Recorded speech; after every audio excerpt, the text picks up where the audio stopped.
Alors la Suisse, c'est vraiment le paradis pour les pros. On a tous un peu cette image en tête, n'est-ce pas? Pourtant, ce paysage qu'on croit si stable, eh bien, il est en pleine transformation. Aujourd'hui, on va décortiquer ensemble la feuille de route pour s'y retrouver. C'est vrai, pendant longtemps, on a vu la Suisse comme un véritable Eldorado professionnel. Des salaires élevés, une super qualité de vie. Mais avec tous les changements qui secouent le monde, est-ce que ce tableau de carte postale est toujours d'actualité? C'est un peu la question qui va nous guider. En fait, on se retrouve à un vrai carrefour. Imaginez, d'un côté, on a des opportunités comme jamais auparavant, et de l'autre, des changements tellement profonds que tout ce qu'on croyait savoir est remis en question. C'est ce double visage, cette dualité qu'il faut absolument saisir. Bon, je ne vais surprendre personne, hein.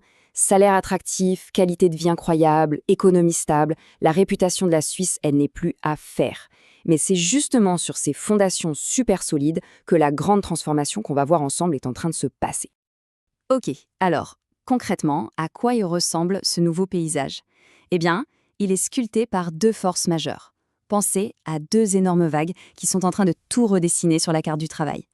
Et pour bien naviguer, la première chose à faire, c'est de savoir d'où elles viennent. Et attention, ces deux forces, elles ne font pas que s'ajouter. Leur effet se multiplie. D'un côté, on a la révolution numérique.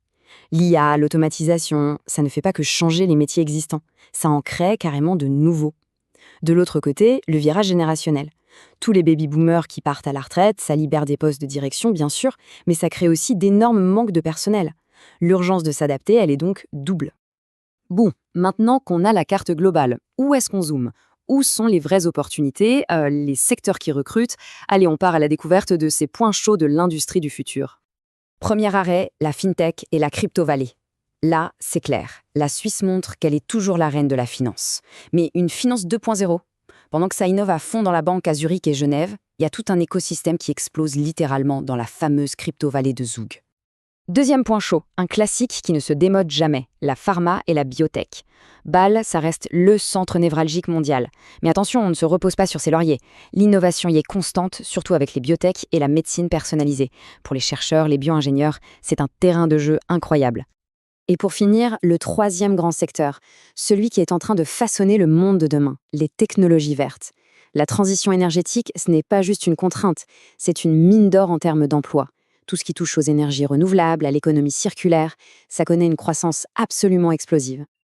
Ok, on a la carte des secteurs qui cartonnent, maintenant il faut préparer son sac à dos. Quelles sont les compétences à emporter? C'est un peu la boîte à outils indispensable pour le professionnel de demain. Et là, la clé, c'est vraiment l'équilibre. Avoir des compétences techniques de pointe en IA, en analyse de données, c'est devenu non négociable. Mais, et c'est un grand mais, ça ne suffit pas. En Suisse, peut-être plus qu'ailleurs, les compétences humaines font toute la différence.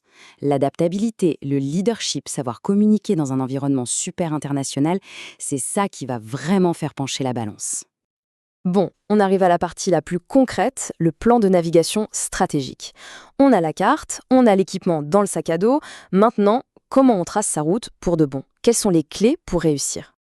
Mais avant de foncer, un petit avertissement. Il y a quelques défis sur le parcours. D'abord, la concurrence internationale est vraiment intense pour les meilleurs postes. Ensuite, il y a l'adaptation culturelle. La ponctualité, la précision, ce ne sont pas des clichés, c'est fondamental pour s'intégrer. Et bien sûr, les langues restent un atout majeur. Alors, comment on fait? Voici une stratégie simple, en 3 étapes.